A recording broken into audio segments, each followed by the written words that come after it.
Yo, what's going on, everybody? It's your boy TouchTone DSG back with the second episode of here of the TBR Podcast. I really hope you guys enjoyed that first one. It was a bunch of fun. My daughter is still going to be a regular, but she's busy she's doing kid stuff, so that's all right. We got a very, very special guest who's going to be a regular on the show. This man is a genius. When I say that, I mean that every sense of the word. If you don't believe me, you can look him up on the Wall Street Journal here. I'll put some sort of graphic up so y'all can see. Uh, Very good friend of mine, very near and dear to my heart. Jordan Johnson, welcome to the cast, sir. What's up? What's up? Appreciate it. Appreciate it. Yeah, Yes, yeah. sir. Yes, sir. That handshake was smooth, nigga. I didn't know what I needed to do. So, yeah, man. Tell I know about you. You know, we've been friends, family members for a very long time. But tell the world, man, what do you do? Yeah, so I'm just a regular guy. I know you kind of mentioned, I'm a genius, but I like to say that I just read a lot. I spend a lot of my time just trying to study what's going on in the world and just get an understanding of, where we're headed. But outside of that, I have a small business. I'm interested in music, sports, but as you get older, you start learning that, you got to start paying attention to what's going on in the world. So that's that's where I'm at right now. Interesting. Interesting. Thank you for that. I got some talking points here. I'm gonna be Club Shay Shay up in here.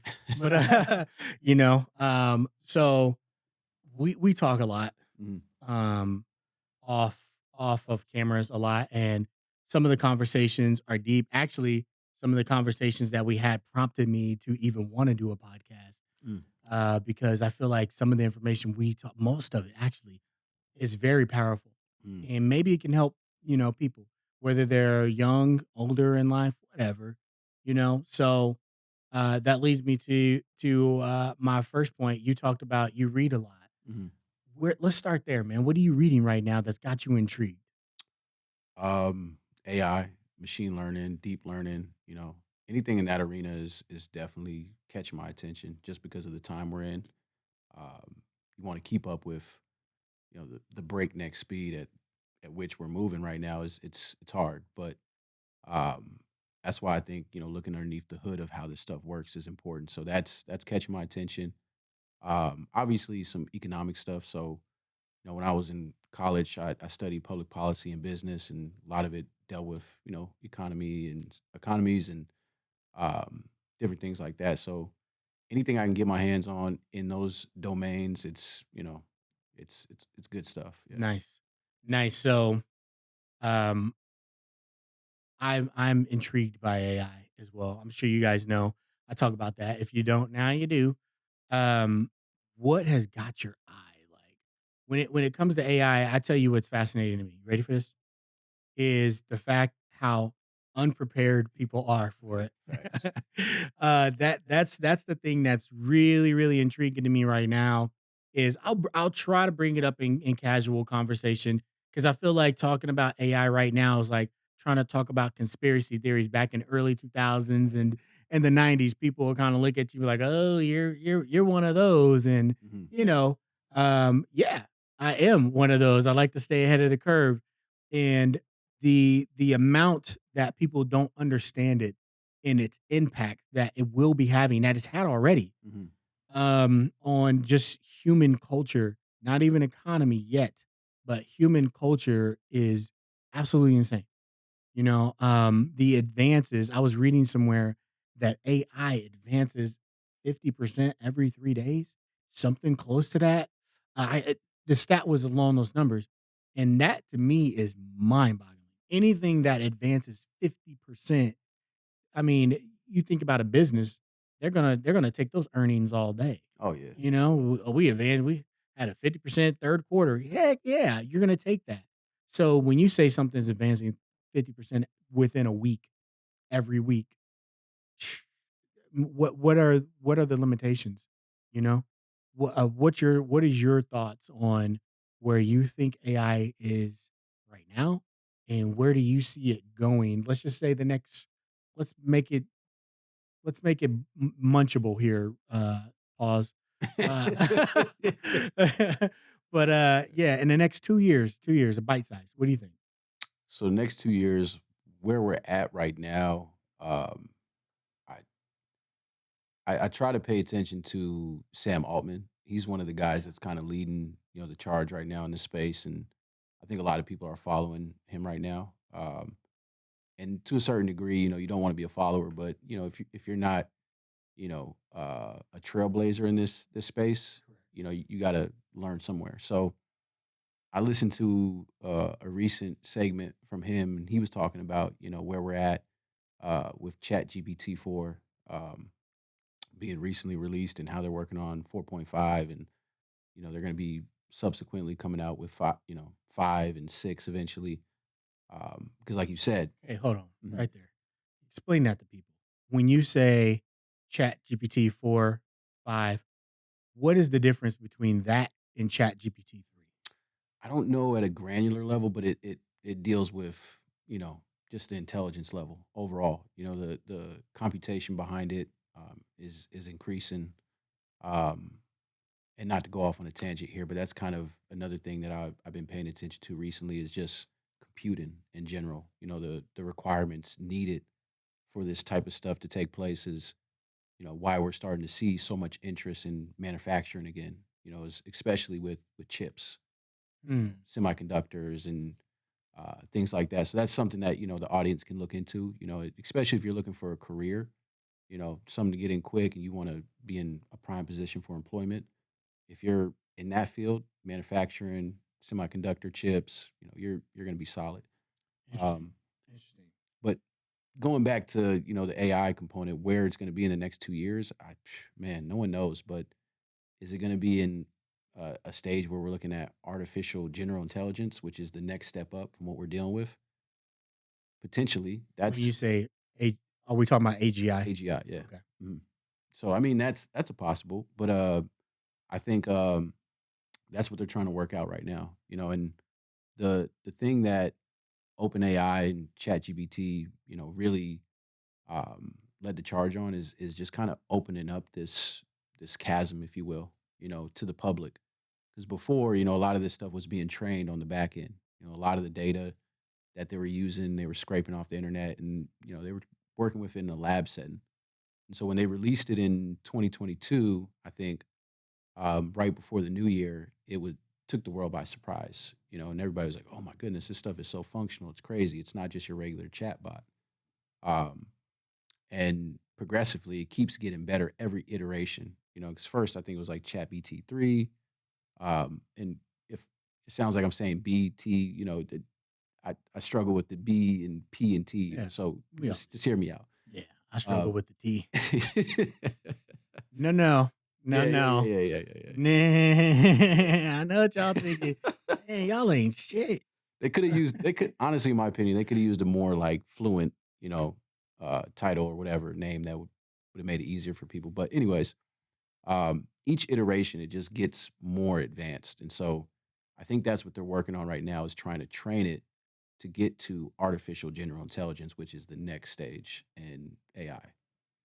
See, that is that's a mouthful. I'm just gonna say that. Pause, Um, pause. hey you.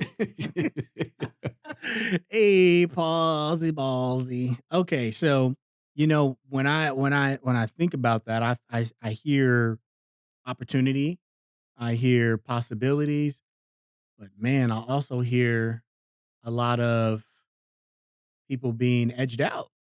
I hear a lot of people being skilled out because right now, I don't feel like a lot of people are skilling up Right, right. to take advantage of this technology, and the folks that are taking advantage of this technology, those are going to be the folks that are going to be putting the rest of the folks to work, or replacing them Mhm. with Right. something that is similar. I heard something the other day that made me think of AI, but it's not AI in its sense. They were asking Mr. Beast, why is he so successful? Why are you so successful? And he said, I cloned myself 6 times over or 4 times. It was, one of those numbers. And they're like, "What do you mean?" He For the amount of time that he works and the amount of time that he's just always grinding, he doesn't have time to do everything, but he needs to be in all these places for his business to be optimal and to keep growing. Mhm. That's a big part. So what he did is have someone come live with him for 6 months every day in, day out, every day, every day, every day. And then at the end of 6 months, they would know how Mr. Beast thinks. Mhm. They would know how what he wants, what he looks for. So therefore, he can keep cloning himself Wow. in other areas, and his business just keeps getting better. And to me, that is AI in a digital sense. In a nutshell. Yeah. Yeah. No, 100%. Like, we're training these things and they're learning from our data. And so, um, you're going to start seeing that. You're going to see assistants. You're going to see agents that is what I'm referring to when I say AGI is the next step. Is right now, a lot of this intelligence that we talk about is confined to prompts. A prompt is something like, "Hey, Can you go grab me a water bottle?" That's a prompt. Okay. So Okay. anything that you ask it to do is just a prompt. Um, so right now, they don't have the agency, they don't have the consciousness, if you will, um, to act on their own. So you see the stuff right now where people are like, "Oh, I'm trying to get it to build me a website." It can tell you how to build a website and give you step by step direction, but if you tell it, "Hey, go do this for me and build it and create it," that's where it stops right now. So the next step would be, you have an agent tasked with building you a website and it creates it from scratch. Man, that's incredible. That to me, when it starts creating things like that, then we're in science fiction. Mm, In my opinion, we're gonna be entering like Blade Runner territory. mhm, We're gonna be entering Star Trek. mhm. You're gonna have these assistants that can read your body temperatures when you come in the house, ask you, "Hey, would you like me to turn the air to this?" Like Jarvis from Tony Stark. Right. Now, I want that. I'm not gonna lie. I think it'd be cool, but also I think it'd be some crazy security measures there. Man, absolutely. Crazy security measures, to a point to where how much comfort do you want? How much convenience do you want? Because that's gonna come at a price. There's always a second side to it.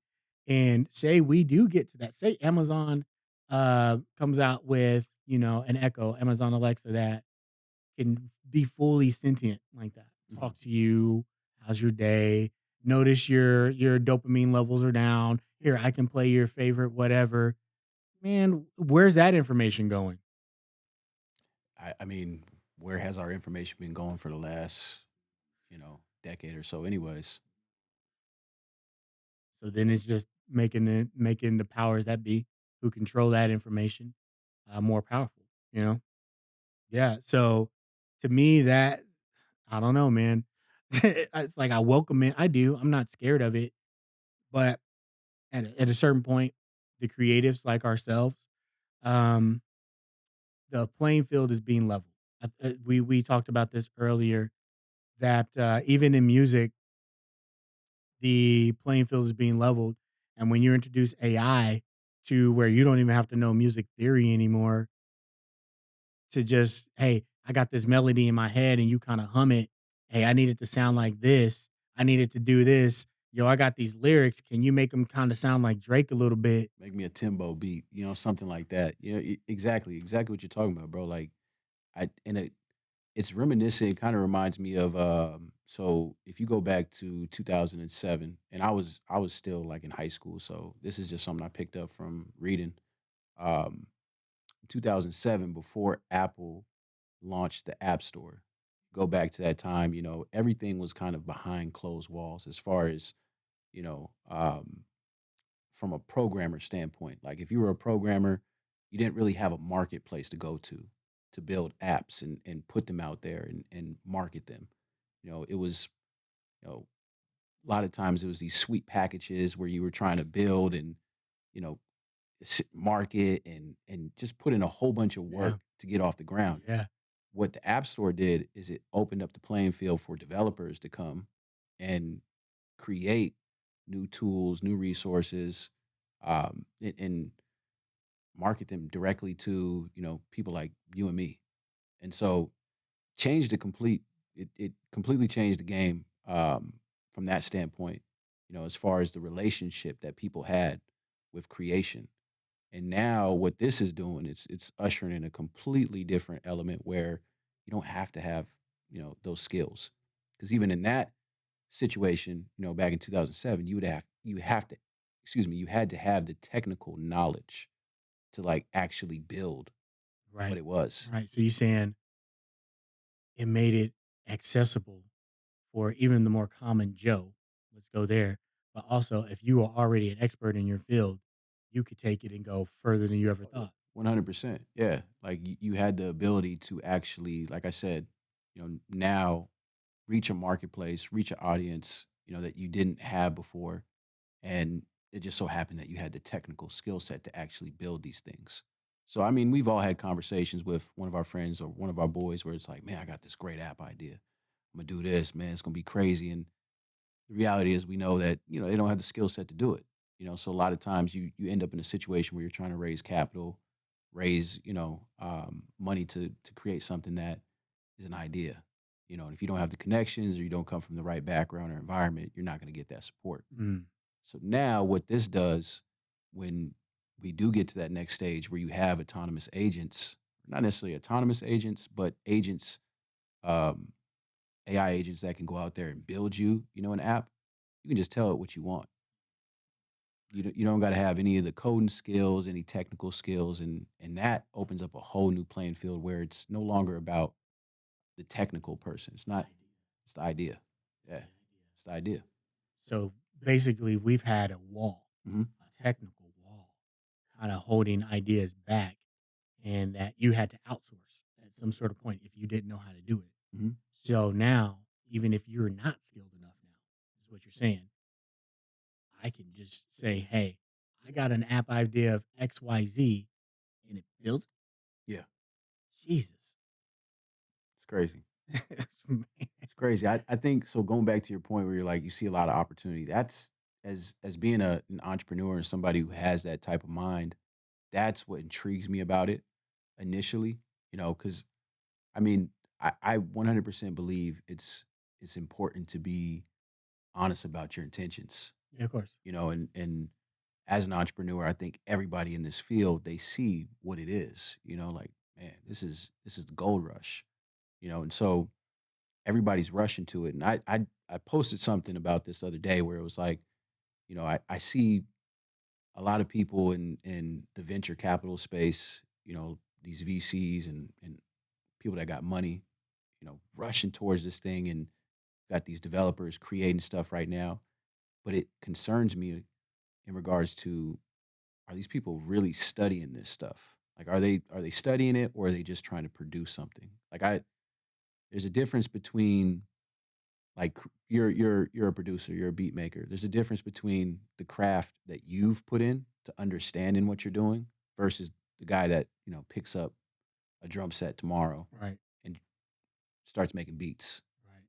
He might get lucky. He might create something that, sells for, a good price. But at the same time, when you have that mindset and you're dealing with this type of technology,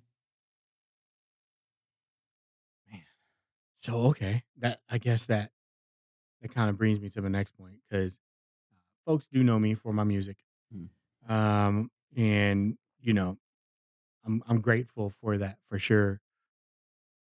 With music, I think we're moving into a space to where uh doing it full time, doing it professionally is going to be so niche now. Will we still have bigger artists? Yeah, because labels will still be around. But you even hear about labels creating AIs, imaging. You got people that are running OnlyFans that are making tens and $1,000s a month it's nuts. from AI. It's nuts. So there's a lot of disturbance in there because, in my opinion, where's the connection? Mm, First of all, are people telling you that they don't care about connection, or are they telling you they care about connection? And this AI treats them more human than a human, that's a deep question. right? So you got that part of it. And then when you get back to the music, I think you're gonna have people that, hey, are you a natural? Are you a natty? Like it's gonna be like people in steroids in sports. Like, yeah, that dude's amazing, but he's on the juice.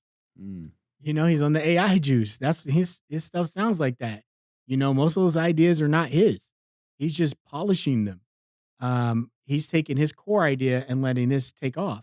While this guy over here, he's doing everything.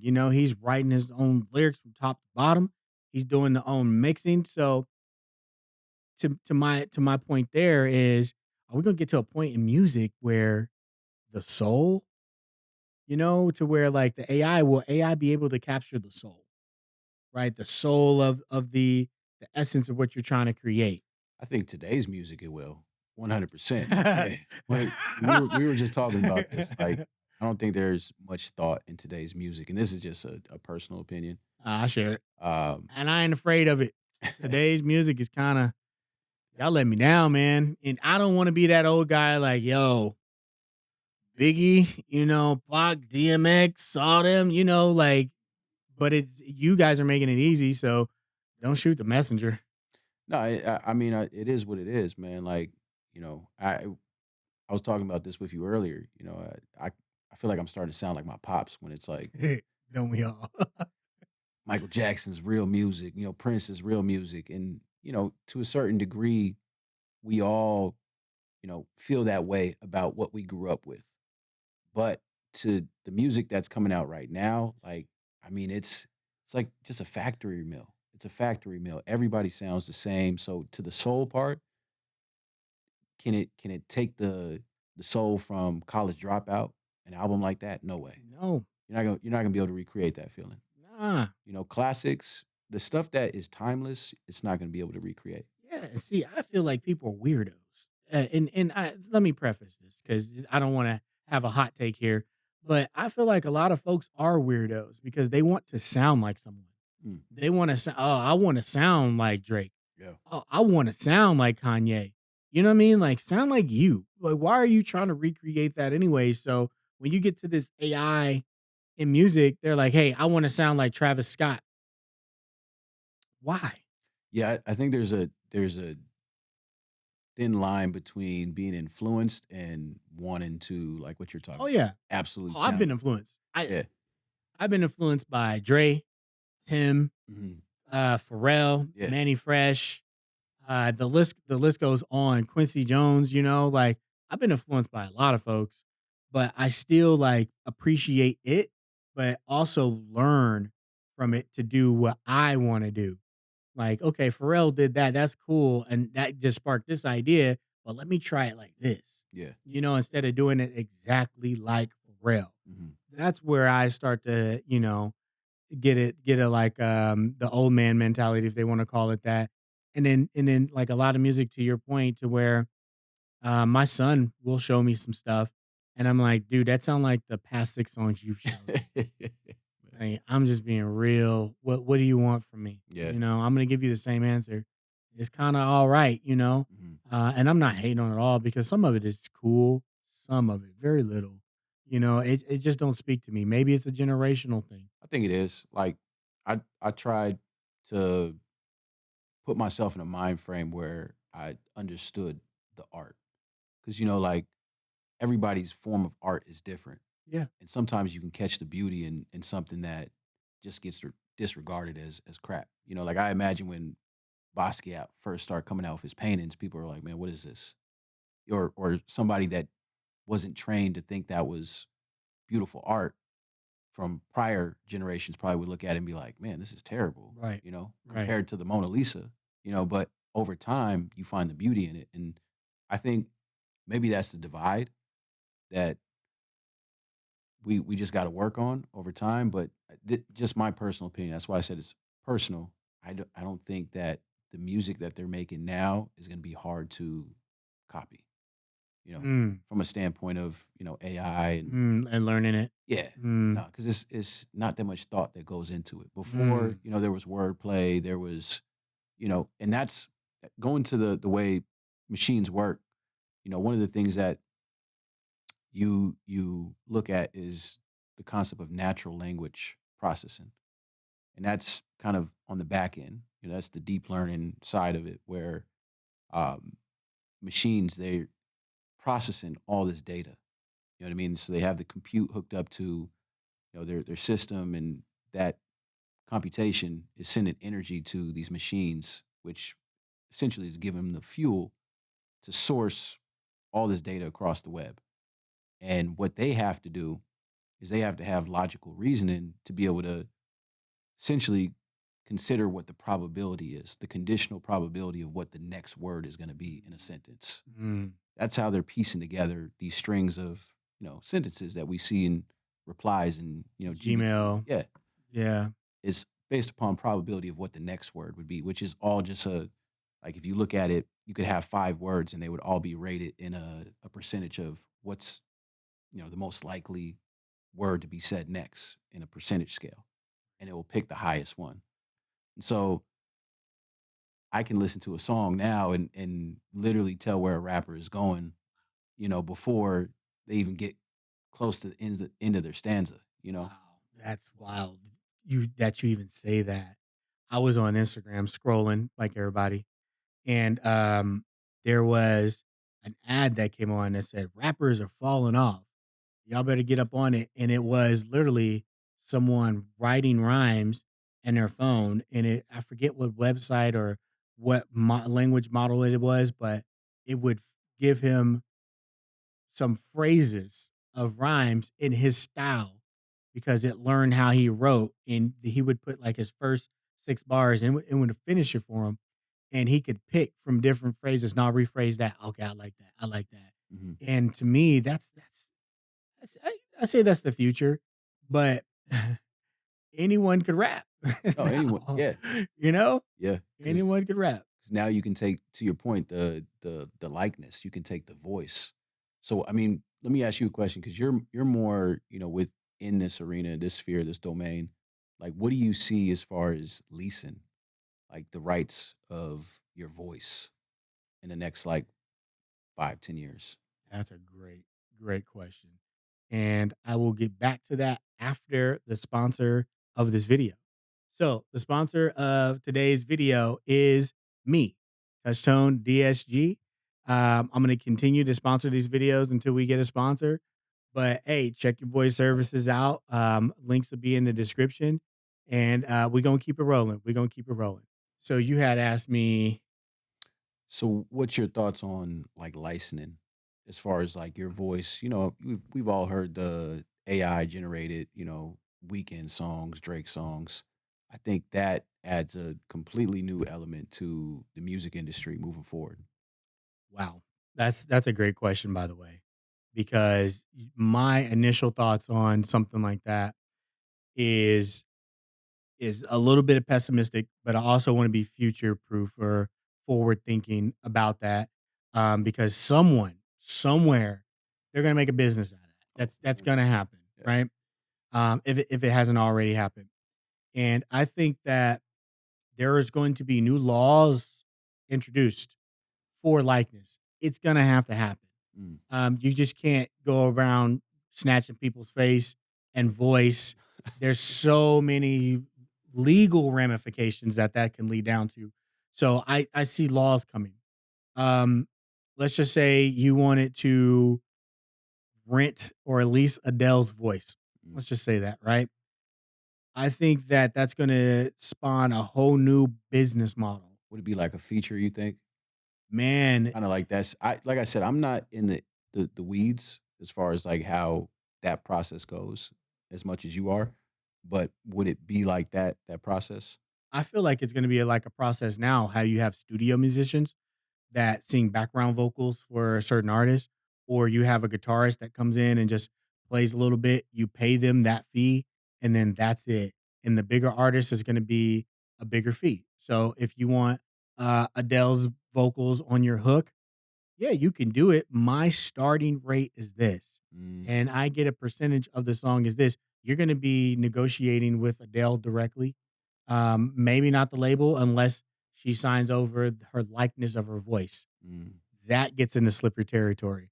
Mhm. because labels are snaky snakes and they will start to, lend your voice out on maybe certain types of movies you don't agree with Wow. or a certain message you don't agree with, but they don't care because once again, they own your voice. That's kind of That's shitty crazy. So that takes owning your voice to a whole nother level. on a whole nother level. Whole That's nother nuts. level. That's nuts. Yeah, so we kinda seen it already on Fiverr. You can go and hire someone to sing choir for you. Um, they sign over their voice and that's that, and you can use it. Um, I think it's gonna have to come to a point with that. What about the likeness of a person, you know? Um, I feel like there's always an overcorrection of things. Hmm. Always feel like there's an overcorrection before you get back to the middle, and I think there's gonna be some event is gonna happen to where certain movie studio, something happens to where someone uses a likeness of someone, and it's gonna cause some harm, Mhm. and it's gonna be an overcorrection of laws that just stop people in his tracks. Kind of like how downloading music and downloading movies when you first had Napster and things like that, how people were getting stupidly fined for those to detour other people from downloading and whatnot. It didn't work, but it did put the message out like, we will get you. And they did prosecute some of those people. So I think that's going to happen with AI. And then there's going to be a correction that kind of puts it right back in the middle. And who knows how long this might be from now? 15 years, 10 years, but I feel like it always takes a bad event for something like that to come to fruition to make people pay attention, you know? Absolutely. Absolutely. I mean, just, you got us having conversations, but imagine the conversations that, the execs at Sony Oh, or man. Capitol Records or something like that are having, around these parameters. It has to be, it has to be mind-boggling territory of like how do we control this? Because that's been the standard and the MO of a lot of these big firms, you know, it just in every facet of society is control. The thing is do you control it? You can't. Is it controllable? Mm-mm. I don't think it is. I've what we talked about earlier, AI moving 50%, improving 50% every 3 days. How do you control something like that? Control something like that. It reminds me, I feel like it's gonna get to a point to where I don't know if you watched the Black Mirror episode, Mhm. the new one where these folks' daily lives were episodes Hmm. for people to upload. The That's crazy. AI with quantum computing would That's upload their that's life in crazy. real time, and people would watch their day, but it would use the likeness of like Selma Hayek as the actor, and she didn't sign off on it, but she was the person portraying this person. So now you have a famous face that will draw in attention, but it's about this normal person's life, things that really, really happen. And so by the time that person gets home, they have a new episode uploaded of their life of I happened mean, that day. kind of sounds like YouTube on steroids. Oh, yeah. That's Oh, yeah. I mean, that's what the internet has done. It's given normal people the ability to let you peer into their lives. And so everybody feels like, they have a story to tell. Yeah. Add in some credibility with a celebrity's face, unlicensed or unauthorized, add some complexity to it. But when you said it, I was like, that's just weird. Like, why would someone do that? It makes sense why someone would do that. Like there's some weirdos out here. So yeah, 100%. Like the world that we're going into is completely, absolutely just a whole new reworking from what we knew growing up. And I think, that goes to the concept of time. Like you look at how civilizations have transitioned. So this is another concept that I've been, reading on and studying is just civilizations and, humanity. If you go back to the Neolithic times, the Stone Ages, the technology was stones. You move forward to, the agrarian society, our technologies is animals. We found a way to manipulate our environment to use Mhm. animals. Yeah. We move forward to the next epoch, it's the Industrial Revolution. We found a way to, kind of corral, gases, to create combustion engines and create steam, engines and whatnot. which led us to the end of the epoch where the 21st century rolled around, and now we're in the information age. And so you have to go back and look at history to see where we're going. It doesn't tell you absolutely where we're headed, but it gives you some type of indication of like how it may play out. Mm. So history really does repeat itself. I don't know. Yeah. I feel like it repeats itself, not maybe exactly the same, Hmm. but behaviors are Mm. repeated. And talking about this, the human condition is purely behavioristic. Like everything we do has everything that we consume, the way that we move, the way that we think is all reinforced behaviors at some point in our lives through our environment. And with with this right now, AI coupled with the division, I feel like we're more divided than we ever have been. Mm. Coupled with the loneliness Mm. pandemic, coupled with men and women can't get along, coupled with the overstimulation of information, overstimulation of technology. What do these behaviors look like in 15 years? It. I mean, man, it's part of the reason why I personally like to try to stay off Instagram or the face. It's mainly Instagram. I never got around to TikTok, but I try to stay away from that just because of the algorithm behind it. Seems like it's literally training people on how to behave, and it's weird. Did you ever see that stuff they were doing on like TikTok where it was like the people where they were like doing weird impressions to get the little things that were like populated? Oh yeah, the NPCs. Yeah, Yeah, thank you very much. Thank you very much. Touch my ass. Touch my ass. I don't think they said that, but like yeah, that shit was weird. yeah, that's how you train behavior. You train behavior. You have a reward system, and then you have something that you want the person to do, the behavior you want them to increase, and you give them the reward. You train that behavior over and over and Like a over. dog. Yeah, Like yeah. a dog. Mhm. That's incredibly disturbing on so many levels. Like that's incredibly disturbing because the first thought that comes to my mind is the young people. Mhm. Like we're come from a different era. Our behaviors are already reinforced. Right. Last podcast, my daughter talked about Gen Alpha and how they can't even read. They struggle to read behind above like a fourth grade level or Yeah, something I like that. saw that. I saw that. Yeah. She Like yeah. and she talked about the entitlement and the behavior problems. Mhm. That's just Gen Alpha. What about the next gen? Oh, they're screwed. Mm, They're you know? screwed. Like, if we don't step in, and this is why we're at such a critical, like, epoch in time is because, the people that were before us, our parents, our grandparents, what I mean? They're no longer gonna be around Mm, when this stuff really comes to the forefront. Like, I mean, really is integrated in every aspect of our life. And, I have a daughter, she's 5, and, I'm trying to learn the balance of like, okay, how do I raise her in this era? What's important for me to know so that way I can teach her? And that's a big part of why like I'm studying this stuff is because I don't want to just know it just to be, head knowledge. I right. want to I'm a know. smart guy. Yeah, yeah. Yeah. So when like, I appreciate when, people appreciate the knowledge that I have to share, but at the same time it's really for my daughter, so I Of can course. pass it along to her Of and course. prepare her for the future. Um, but just something simple as screen time, like I had to get on myself about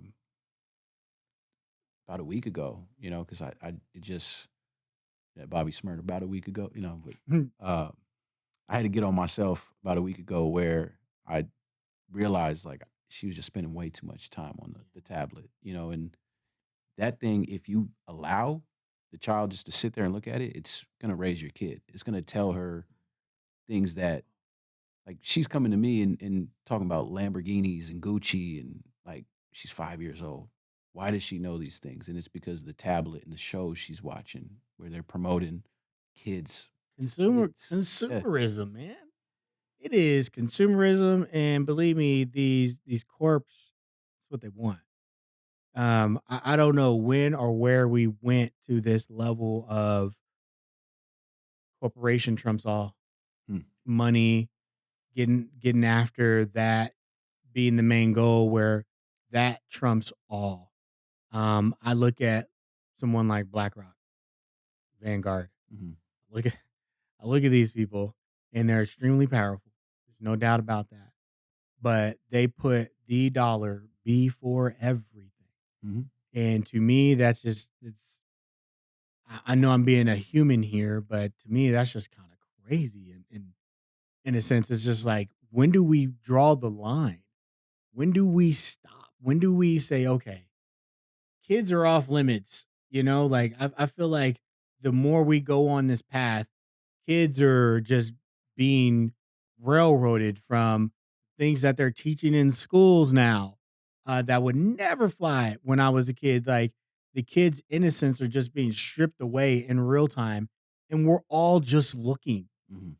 Not to go off left field here, but we're all just like looking, Right. and no one's really doing anything about it. You got some parents that say things, but no one's like taking a hard line in the sand like, "Hey, this is it. You're going to jail." You know? And I don't want to I don't want the podcast to go there, but damn man, when you get kids and you have kids, this is what you think of. Your job as a parent is to protect them. Mhm. And when you see them being unprotected, you're concerned. Yeah. Like, "Hey, what's going on here?" And I feel like there's more shackles on parents now than ever. Well, who's gonna be the responsible adults in the room? Like we've always looked up to, like I said, our parents, our grandparents. They've always given us some type of guidance, and by all means, I don't want this to be taken the wrong way. Like I have no issues with how people choose to live their lives and their lifestyles, and but it's so funny. You can just tell the cultural difference between the parent of today versus the parent that you know we became accustomed to when we were children. You look at a modern day parent, they got sleeve tattoos, they um they're just a little bit more. They're friendly. They're more of a friend than a parent. Yeah, yeah, and honestly, I just because you have sleeve tattoos, that doesn't mean you can't be a parent. That's correct. Like 100%, I like got sleeves. yeah, it's cool, but I think in a way, you should be yourself. I think that's the cool part about it is that you no longer have to dress up in khakis and Dockers and you know pretend that life is all about just being responsible, responsible, responsible, responsible. Right, like Yeah, mommy and daddy don't have sex yeah. because they do all the time. You just don't freaking know it. Daddy in there tearing that ass up. Oh man, damn. Yeah. Yep. Yeah.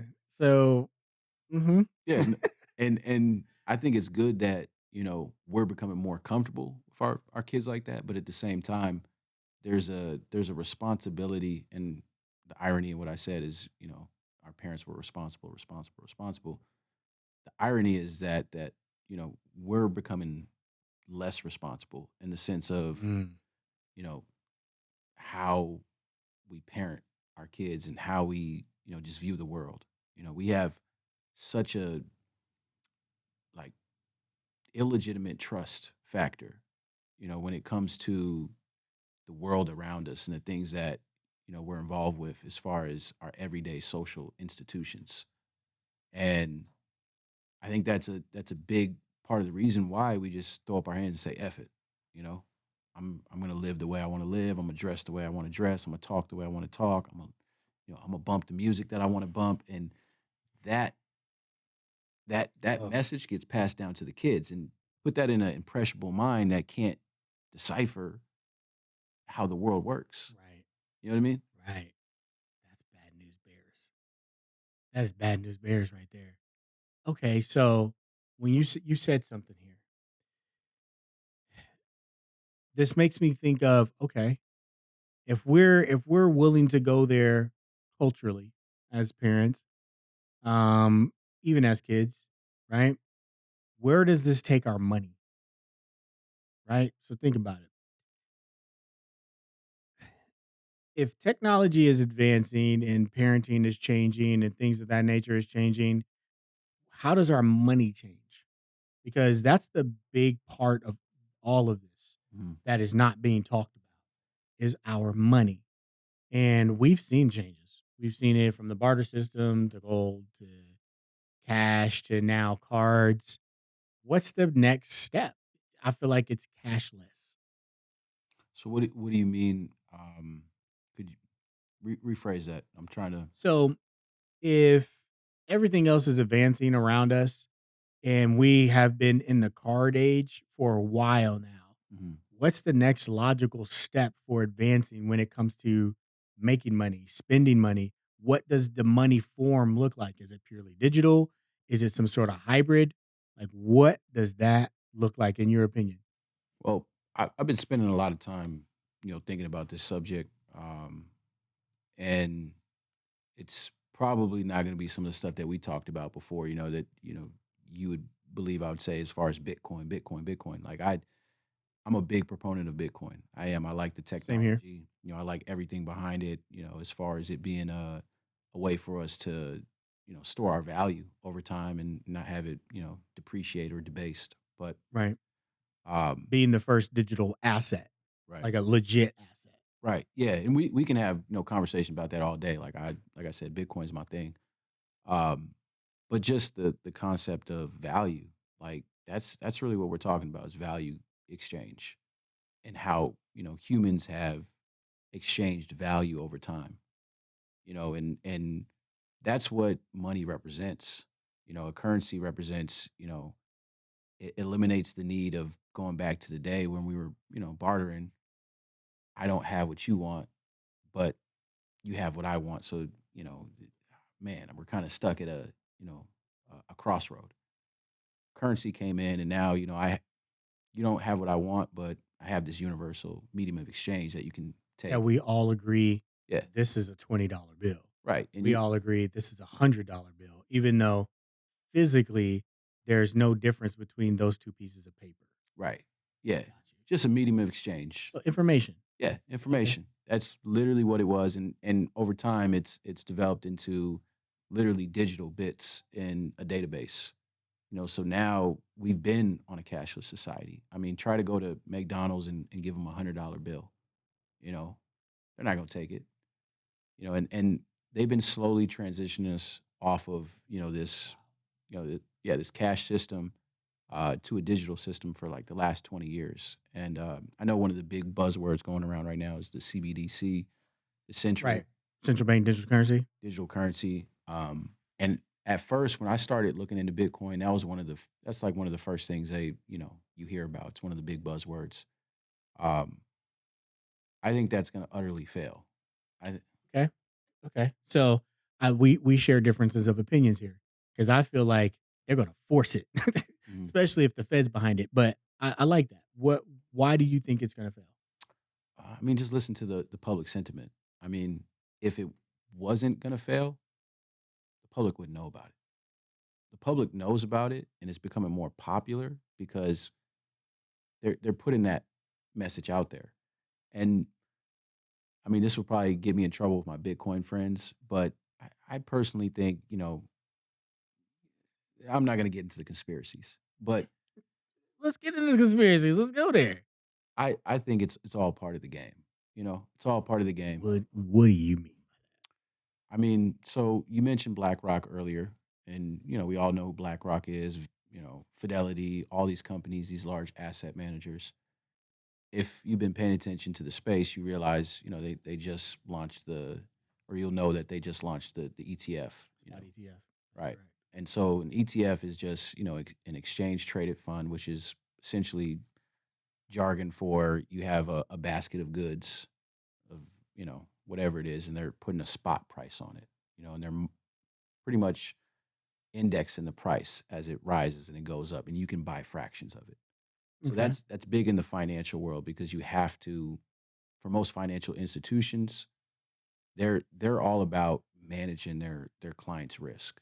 Okay. So for someone that doesn't understand that, Mm. Um, so you're saying they could have a little bit of Bitcoin here, let's just say a little bit of Solana, a little bit of these stocks, a little bit of these stocks, and you buy into it at a certain cost. Not Not yet with that, and hopefully they don't ever get to that because if you got Bitcoin mixed with Solana and Ethereum, whoever's doing that, they're doing some fucked up stuff. Yeah. Like, yeah, is it you'll learn the difference between Bitcoin and crypto Right. 100%, Right. over time once you kind of look at it. Um, but in this case, it's just Bitcoin. And so obviously I don't even check the price of Bitcoin anymore nowadays. I know it's been hovering around like 40, 43. Yeah, 43. Yeah. Yesterday was like 43,000. And so like yeah, Anyway. 43,000. So instead of just buying a whole Bitcoin, you'll buy an ETF, like so you'll buy $5 of it, Okay. and as the price of the overall Bitcoin goes up, if it goes up from 43,000 to 50,000, you'll get that percentage increase on top of that $5 that you had. So honestly, to keep it real with you guys, it's no different from owning your own Bitcoin. It's just the reason why they're doing this is because old money, people with real money that we're talking about billionaires, millionaires that invest with these institutions like Fidelity, BlackRock, Merrill Lynch, whatever it is. Like these individuals, they care about all they care about is not losing money. It's all about managing their wealth and getting a good return so they can beat inflation. And they don't want to deal with the hassle of trying to do it themselves. So that's why you have these money managers that come in and they handle their money and they try to put in investments that are going to make them money over the course of time. Um, but for all intent and purposes, like what I think these guys are trying to do, um, and it would go to this is where it gets into the weeds, and this is why I say it's nothing empirical that you can kind of prove, but there are some factual details to it as far as BlackRock, Larry Fink. Larry Fink used to work for the Security and Exchange Yes, Commission. he did. Like these guys know what's going on. Gary Gensler, he's the head of the Security Exchange Commission right now, overseeing all this stuff. If you look him up, he was doing courses back in 2017 on blockchain technology and Bitcoin. So he knows what this stuff is. These guys know what it is. All these guys know what this stuff is. And so putting something out there around the lines of central bank digital currency that's so obvious that it's trying to control you. So obvious that I mean, these guys aren't stupid. These guys are not stupid. And for the public to think they can outsmart these guys that's been controlling the system for years, I hate to say it, you're not the smartest person. Mm. We're not the smartest people in the room. And these people already know what they're doing. So the people that I think that are completely tone deaf are the Elizabeth Warrens, the Joe Bidens that, are trying to wage war on crypto and maybe they're trying to push the Crazy. CBDC. They're not going to win. Yeah. But the money's already voted. So you're saying, and correct me if I'm wrong here, they built the game, they made the rules, and they control the game, Mhm. and they control the outcome. We're all just along for the ride. To a degree. This is where like, my knowledge goes off on a nosedive because we've never seen something like Bitcoin. Correct. We've never seen, a technology like AI. Correct. And that's why the place we're at right now is so fascinating to me because it's like what's next? Man, I, you know, uh, I'm a conspiracy nut. I can be, and to me, my grandmother used to say something to me when I was growing up, talking about rainbow money and the mark of the beast. And I feel we're entering that era. I really do. And I'm not like super like religious or anything. But I do remember certain things that she said and that my grandfather would preach and say that have come to pass Mm. at this point, that have absolutely came true. And so I'm just like, this is like the last part they were talking about. And at some point, I'm like, all right, this is so many coincidences in a row. This has got to be real. But then my skeptical mind, the logical mind is like, well, that book was written by a human and blah blah blah. And then I have this battle in between because it's like, okay, these what they said to me did come true. Did we make it come true Mm, by knowing it and being influenced by it? And at some level, subconsciously, we made it true. mm. Or was it already written? I know that's deep, and I don't mean to get like crazy deep, but that's where I'm at. I'm like, yo, we're entering the mark of the beast. This is happening. And to me, that's absolutely scary because like as I get older and understand humanity, time, I don't like the fact that other humans can control other human beings a mass amount. I don't like the fact that other humans control our money and at some point tell us what we can't buy, can do with that money. Because when you start to understand freedoms, then what's really free? Mhm. Then what's really free? Nothing. That was the first thing I learned in econ True. classes. I'm dead serious. So, um, I remember my teacher, she made us watch, In Time with Justin Timberlake, Yeah. Oh, yeah, underrated movie, by the way. yeah, no, I mean, honestly, it taught me a lot about just that very question, what is free? And when you start putting or when you start using time as currency, and we were talking about this earlier where you mentioned how, you're looking at time different from the amount of birthdays you would have left or the amount of Christmases you would have left. Um, None of it's free, so it's all about how you spend your time. Nipsey Hussle had this one lyric in one of his songs where he said, victory to me is when you spend your time right," and that hit me because I'm like, That's man, a bar. yeah, That's like a bar and a half, you mhm, know? Okay. Cool. Yeah, so, you know, that brings me to my next point because you said we had a conversation earlier to where I was talking about, how much time we actually have left. And I would like to share that with everyone here is that the way that I think about time now is very crucial. And like when I hit like 34, 35, the things that I deemed important at a certain point in my life no longer were even in my top 20, just literally overnight. And the closer I got to like late 30s, time was whooping my ass. And this is what I mean. Time will whoop you and you don't even know it because you're so busy not even acknowledging it.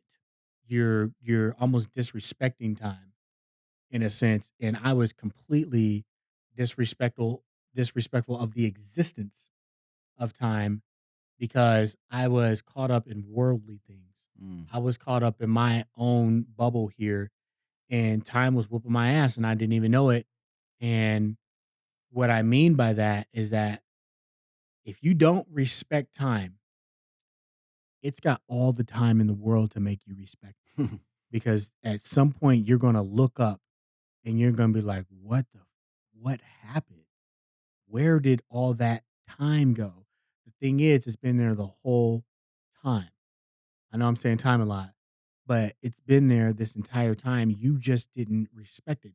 So now, at my ripe old age of 40, I respect time so much now to where if, say, I'm walking down the street and someone comes up to me and says, "Hey, your sweater is incredible," and they went out of their way, came over to me and said, "Hey, I like your sweater. It's incredible to me."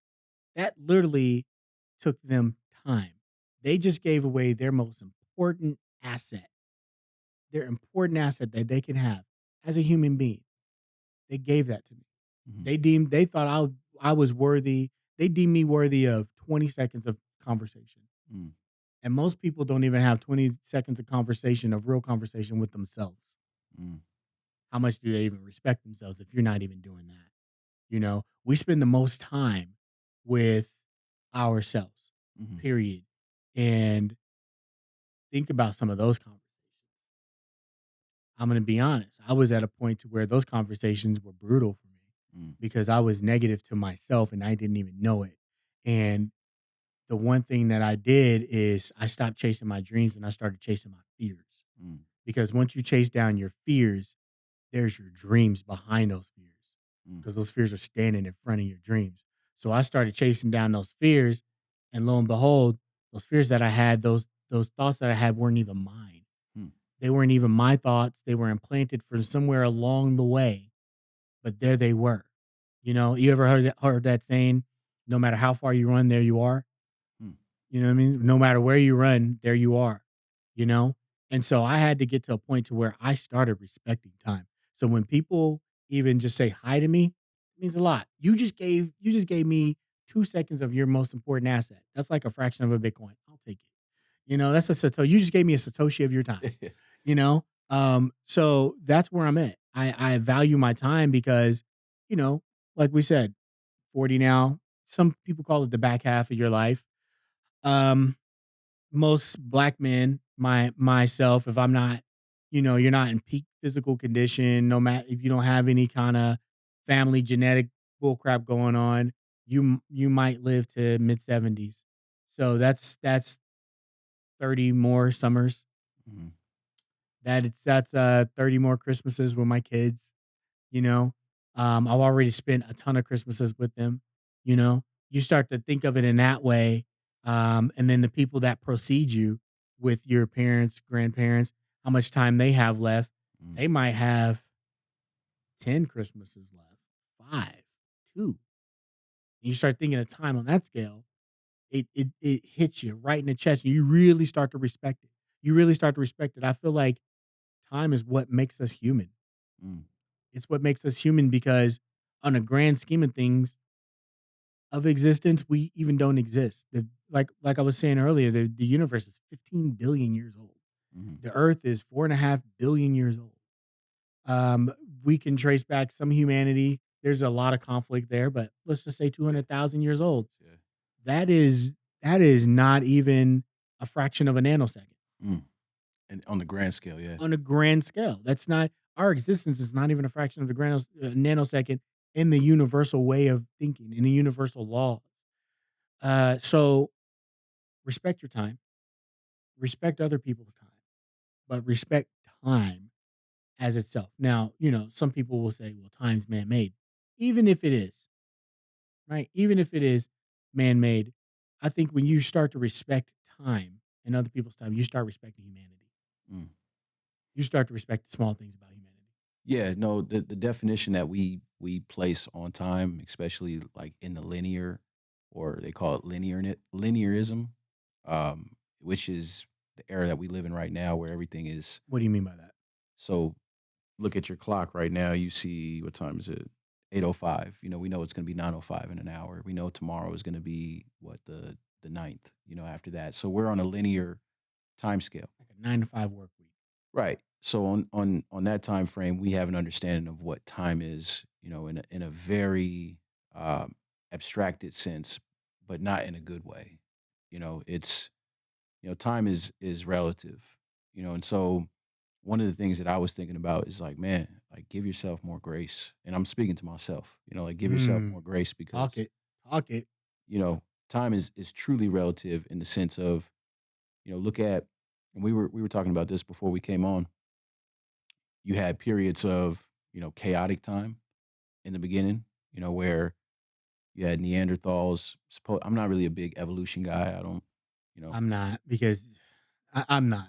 Because where is it today?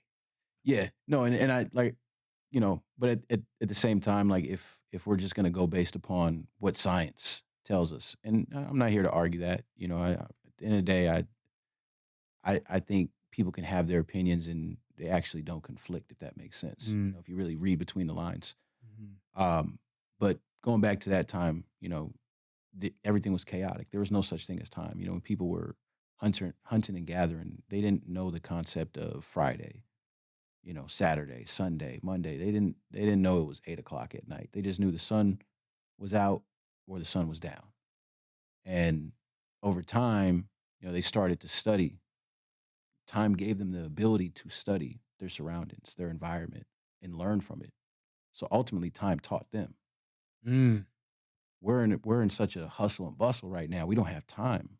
Mm. We can't sit back and allow, experience to teach us because we're all trying to hustle to that next dollar. We're all trying to hustle to get that next venture Well, okay. Damn. I feel like that strips you of your humanity. in a way. In a way. And so when you said time is what makes us human, I 100% agree, bro. Like I think time is what defines existence. That's a I stole that from Lucy. bar. I stole that from Lucy. That's a bar though, but it's true. Yeah. You know, and it's a respect factor. It's a respect thing, Mhm. right? Time is supposed to be a universal law, time, space, right? Time and space, right? Um, and you're right. We're in a society that time is like it's thought about because everyone's racing against it, right? It's you're racing, like you say, you're racing against it, but no one's taking the proper approach to appreciate it, right? Yeah. So we're just disregarding time. And that to me is just is unsensible in a lot of ways. But how do you so we know that. In my mind, I'm a problem solution guy. What's the problem? Okay, cool. We know what the problem is. What's the solution? What do you even think a solution to that type of mindset would be at this point? What do you mean mindset? What would be Like, because this it's a mindset. yeah. It's a mindset thing to where the hustle and bustle. Gotta go get that dollar, gotta go get it. And we're in such a matrix, a maze, a construction, a construct to where you almost have to have that mentality just to survive now. I talked about it in the last podcast, is where one income is not enough anymore. It's not even close to enough anymore. Mhm. So you gotta have that mindset of, oh man, I gotta go get it. If I don't go get it, it's gonna get me. Yeah. But at the same time, you're losing time. You're losing yourself. You're losing what makes you human. You're losing a lot of things in that mindset that you're almost forced to live. So, what is a solution for that? What do you see a solution for that being? I mean, I think this is where Bitcoin enters the room. Ah, interesting. Talk about that. And I know a lot of people, they've heard Bitcoin before, and there's, a lot of different opinions around it as far as, oh, it's a cryptocurrency, it's this, it's, oh yeah. Whenever I mention Bitcoin to people, they look at it solely as a financial instrument, Correct. as a speculative asset that they can invest in, and hopefully it goes up and they make more money. That's how I got into it as well. Okay. When I started looking at the for lack of better words, the aerodynamics of it, how it really flies, how it really works underneath the hood, that's when it kind of started opening up to me like, oh wow, like we're essentially we're like you mentioned, we're racing against time, in everything we do. And the reason why we're doing that is because of the system, the reward system, our currency. What we use to exchange value is losing its value at a rate that, I mean, we can't even really fathom. If you were to pull up the US debt clock, you would see we're $33 trillion in running in That's debt. not even feasible to pay off in any kind of lifetime. No, and I mean, I just watched Jerome Powell go on 60 Minutes. I didn't watch it, but I seen the clip where he was on there. And long story short, he pretty much said we're screwed. Like in plain layman English, that's what he said. Long term. Um, but I think what Bitcoin does is it offers us a way to reclaim our time. And what I mean by that is imagine, let's say hypothetically you would have been one of the lucky people.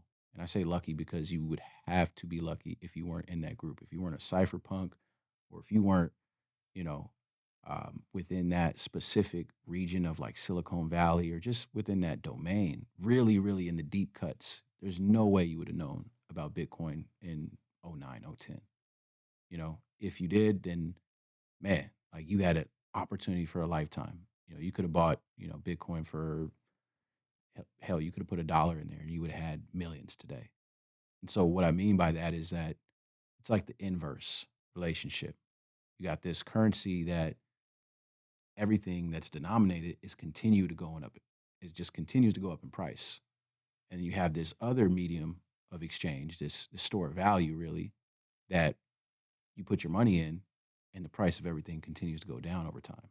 Like if you look at the cost of a Bitcoin, or excuse me, if you look at the cost of a house in Bitcoin in 2011, probably was astronomical how many Bitcoins you would have to pay for that house.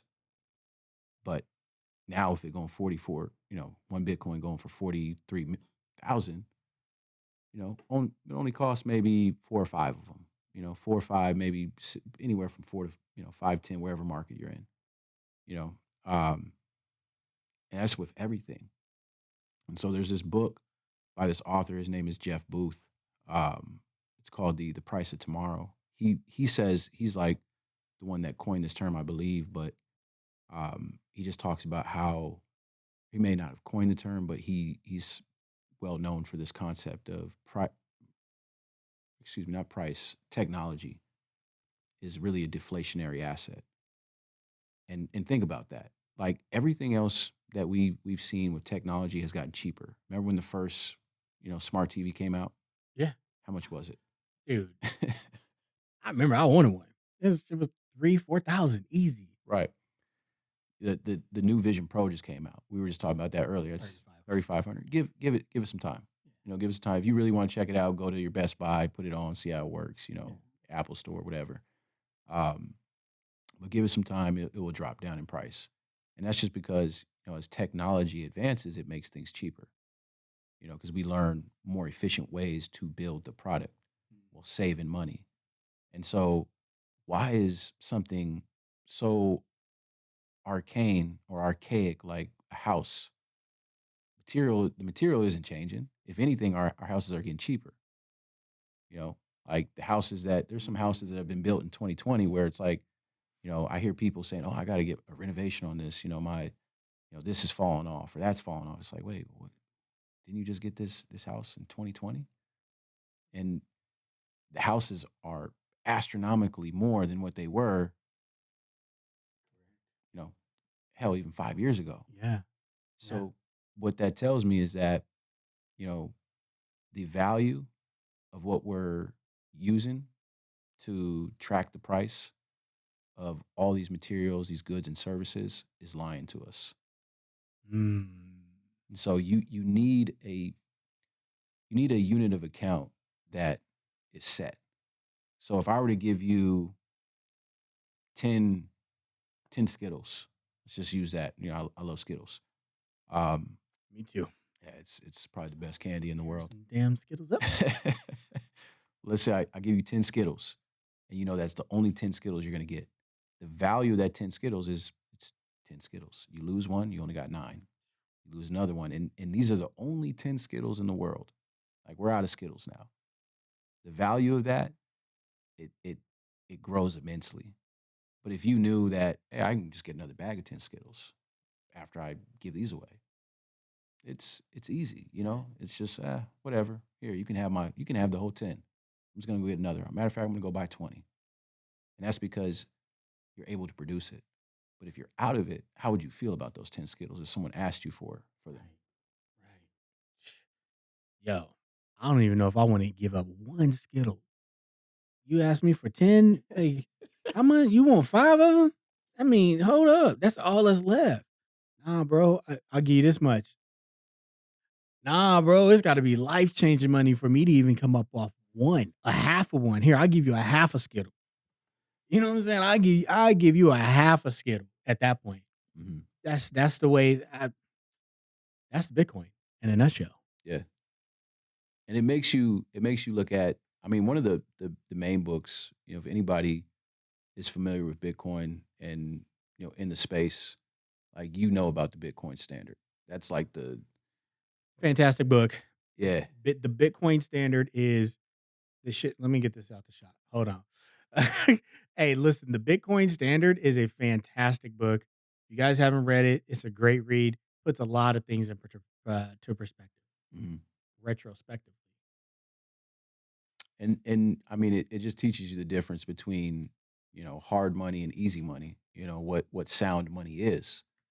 And that's kind of what led me down the rabbit hole is to where I'm at right now because it's so multifaceted. But at the base of it, you're looking at a vehicle that allows you to save your value. We go to work, we exchange our time for a paycheck that is denominated in a currency that's losing its value so rapidly that I mean, we're getting priced out. We're getting priced out of being able to afford our living, our everyday living in the grocery store, in the rental market, and the home ownership market. In every single like paradigm you can think of, the prices are going up.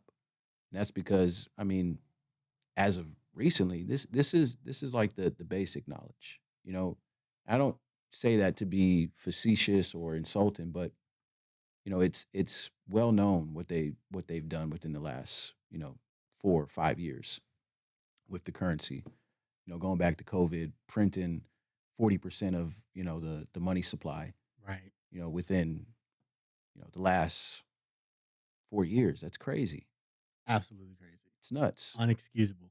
So going back to that Skittle example, imagine me throwing 40% of the world's Skittle supply on you in a short time frame like that. It's gonna dilute those 10 that you had massively. And at some point, because you even said it earlier, these people aren't stupid. So at some point, I feel like it was done on purpose. I just do. I don't feel like they're that stupid to where they don't have some sort of advisor that's smarter than them at some point. It's like, hey, we probably shouldn't do this because of XYZ. And in 2 years, we're going to be here. M- I feel like there's a part of a plan, and I'm not trying to be going on a conspiracy rant, but you already know. We talk about this off air. Um, uh, I feel like it was purposely done.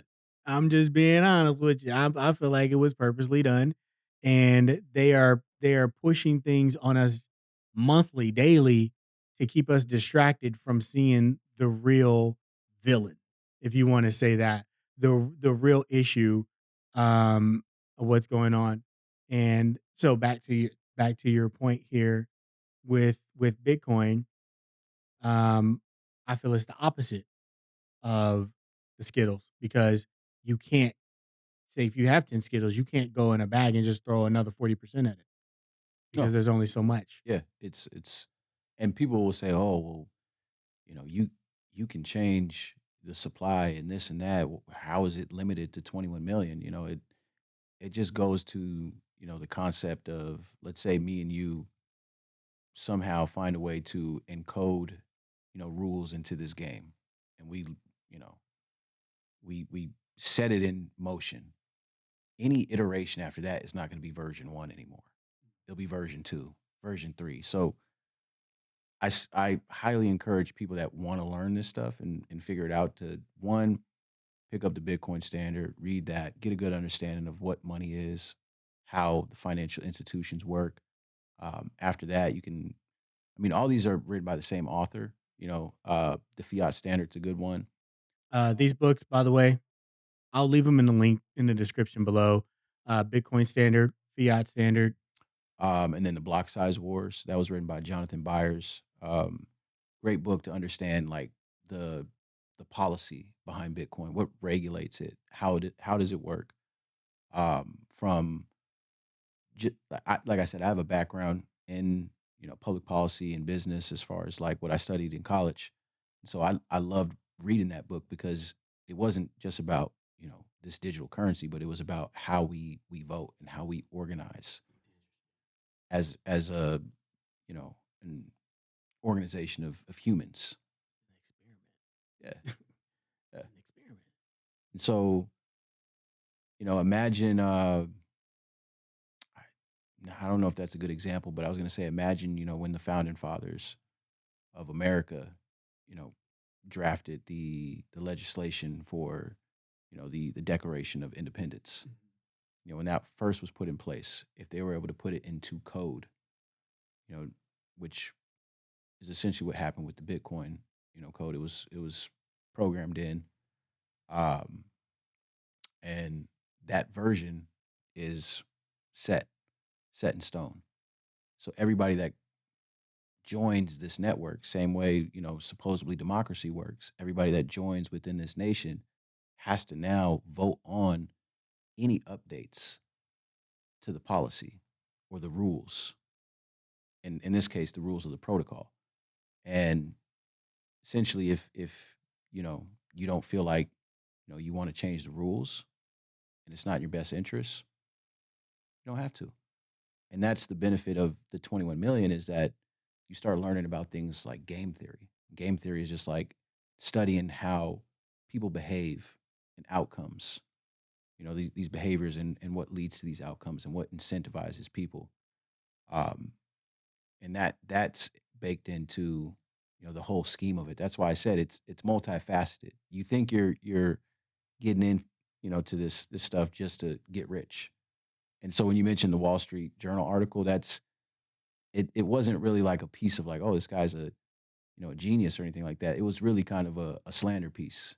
They were trying to, pick on, some people that got into cryptocurrency, lost money. Cause when I first got in, I threw a lot of money into um, this project called Terra Luna and it crashed. God, yeah, terrible. Yeah. And Those of you that are not familiar, go look that shit up. yeah, bad experience. But long story short, it taught me a lot. And once you get into it, you start seeing the different dynamics of it from, like I said, the policy, from the concept of information, the concept of value, energy, how it works in that regard. Yeah, it's crazy. Wow. Yeah, man. We got to pick this conversation up, like, and dedicate a whole episode Yeah, to this because I feel like there is so much powerful information that people just don't know, especially in the Black community. Um, you know, education wise, I talked about that in the last podcast, to where a lot of my people don't know this information and it's life changing. And it's not the fact that it's being held from them; it's the fact that they're not seeking it out. It's they're choosing not to seek this out, but they can, you know, go listen to a song that's talking about eat a man's ass, you're a fart, a completely degenerate shit that in the grand scheme of things don't mean anything. It's not going to get you anywhere. That type of information, I feel like, is just a waste on your brain, versus something like this. So when I talk to some folks, and I don't want to feel like I'm picking on black folks, but I interact with y'all. You know what I'm saying? And you don't know this kind of stuff. It alarms me. It alarms me because it's there for you to know. It's right in front of your face. You can go seek this information out daily, but you choose not to. And we talked about behaviors and the conditioning and reinforcement of those behaviors. What reinforcement behaviors have caused us to be this way? I'm gonna leave it at that. Yeah, that got deep. And come for me in the comments. That's fine. I don't care. Believe me, I can handle it. You have no idea. So I had some talking points here that I wanted to hit, and I feel like naturally we hit everything. We hit everything, except the Phoenix Suns. So, yeah, the Phoenix Suns this is where are I exit, man. yeah. I'm just- The Phoenix Suns are on a win streak here. We're going to win the whole thing. I feel like Bradley Beal had 40. That big three is coming alive. I'm just joking. There's a lot of good teams in the NBA right now. Phoenix Suns is starting to be one of them. Um, and I feel we've turned a corner, but I also feel there is Dallas, there is Denver, there is Minnesota. Who would have thought? But the ones that I'm concerned about are the freaking Clippers. mm, Them boys is looking good. Pause. Why do I gotta say that? Y'all know what I'm talking about. They look scary, man. They look scary. They're clicking. I know they had a little bit of turbulence when James first came over, but right now, boy, I don't know, man. I don't see any team beating them in 7 games. I know there's some monsters out east, the Celtics and Sixers. I just don't feel like they can contend with the Clippers in 7 games. I don't even know if Phoenix can. I doubt it. We make too many turnovers and too many dumb mistakes, you know? You guys will be all right. The Clippers, you got James Harden, Yeah. playoff James Harden. We know what he does. Uh, Yeah. Kawhi, if his knees hold up, and then you got way off P in the playoffs. So we'll see. I mean, God, that's the truest statement ever. That's the truest statement ever. But yeah, man, that's gonna do it. That's gonna do it. I appreciate you oh, for sure, man. Yeah, coming out. This won't be the last for this. yeah. I hope you guys enjoyed because he's gonna be a regular. As you see, why wouldn't you? Very smart gentleman. And I like surrounding myself around forward thinking people and smart people. I think if you take your life serious, you would surround yourself around forward thinking people and smart people. But not to beat a dead horse here. Thank you guys for joining the podcast. Remember TBR thoughts. Who do I want to say it to? Remember TBR thoughts become reality, and we will catch y'all in the next one. Peace out.